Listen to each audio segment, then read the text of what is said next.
नमस्कार, मैं हर्षवर्धन त्रिपाठी हाजिर हूं फिर से हफ्ते भर की कारोबारी खबरें लेकर। इस बार महंगाई दर आंकड़ों में थोड़ी राहत देती दिख रही है, लेकिन महंगाई का असल असर यह है कि सभी तरह के कर्ज स्टेट बैंक ने महंगे कर दिए हैं। इसके अलावा सरकार सब्सिडी कुछ जरूरतमंद लोगों को नगद देगी और इसका दूसरा पहलू यह होगा कि हम सबको रसोई गैस भी महंगी मिलेगी। देश के उद्योगपतियों को अब सरकार में भरोसा नहीं रहा है। इसके अलावा कैसी रही इस हफ्ते बाजार की चाल, ये सब होगा बिजनेस इस हफ्ते में।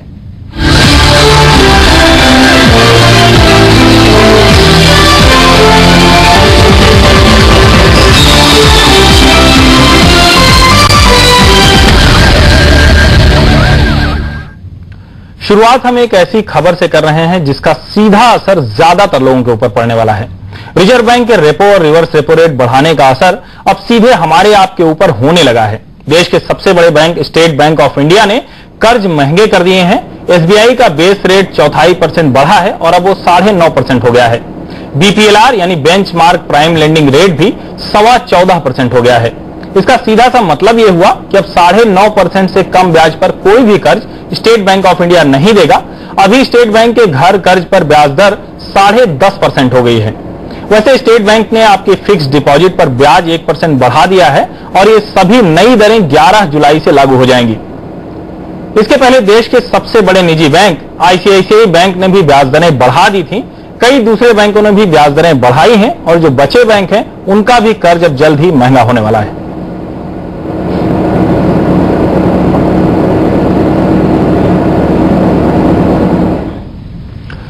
वित्त मंत्री प्रणब मुखर्जी शुक्रवार को सरकारी बैंकों और वित्तीय संस्थाओं के प्रमुखों से मिलकर उनके सालाना कार्य प्रदर्शन की समीक्षा किया। उन्होंने बैठक में वित्त मंत्री ने 2000 से ज्यादा आबादी वाले गांवों में बैंकिंग सेवा शुरू करने की समीक्षा की। बजट के दौरान प्रणब मुखर्जी ने ऐलान किया था कि 2000 से ज्यादा आबादी के जो गांव हैं उनमें बैंकिंग सेवा शुरू की जाएगी। देश में फिलहाल ऐसे 73,000 गांव चिन्हित किए गए हैं, जिनमें से 29,000 गांवों में ये सेवा शुरू की जा रही है।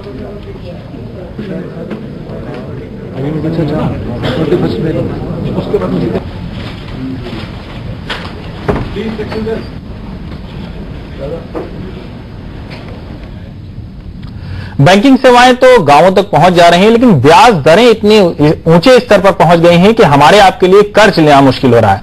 लेकिन वित्त मंत्री जी ये बताने को तैयार नहीं है कि आखिर आगे क्या होगा, क्या ब्याज दरें और ज्यादा बढ़ेंगी। आज बैंकों के सीएमडी और बड़े अधिकारियों के साथ बैठक के बाद ब्याज दरों पर पूछे गए सवाल के जवाब में वित्त मंत्री ने सिर्फ इतना ही कहा कि ये रिजर्व बैंक का काम है और वही करेगा। So far the interest rates are concerned, this is the domain of the RBI. The RBI from time to time monitors it in consultation with the banks. Normally we do not interfere, but sometimes for the priority sectors we provide the interest subvention scheme. As I have told you that it is in the case of agriculture, there is in certain many other areas where interest subvention scheme is there. निश्चित तौर पर वित्त मंत्री अभी इस स्तर पर यह बताने से बचना चाह रहे हैं कि अभी हमें आपको कर्ज और महंगा मिलने वाला है। कर्ज महंगे हो भी चुके हैं, दूसरे जरूरी सामानों की भी महंगाई बढ़ती जा रही है। हालांकि अभी जो ताजा आंकड़े आए हैं 25 जून के, उसमें खाने पीने के सामानों की महंगाई दर काफी कम हुई दिख रही है। ये 7.78 से घटकर 7.61% रह गई है। ये आंकड़े 2 जून को खत्म हफ्ते के हैं। इस हफ्ते में प्राइमरी आर्टिकल्स और फ्यूल ग्रुप की महंगाई भी घटती दिख रही है।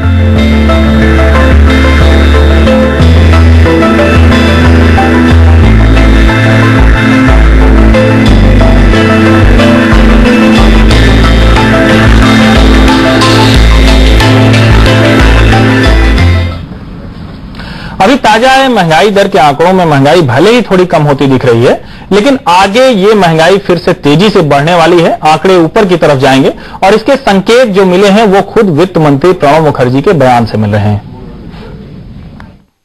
There has been a marginal dip on all three items: food items, non-food primary articles, fuels.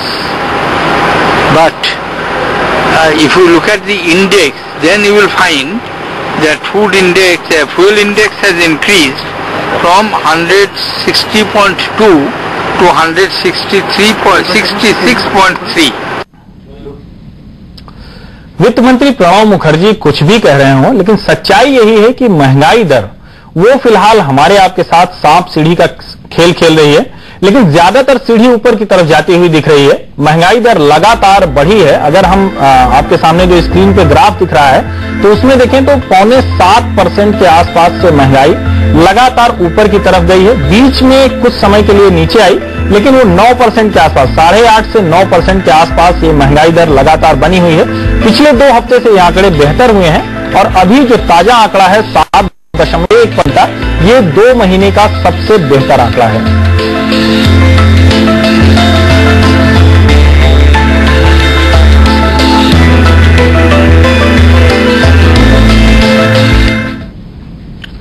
महंगाई दर भले ही आंकड़ों में थोड़ी बहुत कम ज्यादा होती रहे, लेकिन सच्चाई यही है कि महंगाई नहीं घट रही है और आने वाले दिनों में आम लोगों को रसोई गैस, खाद, केरोसिन और महंगा मिलने वाला है।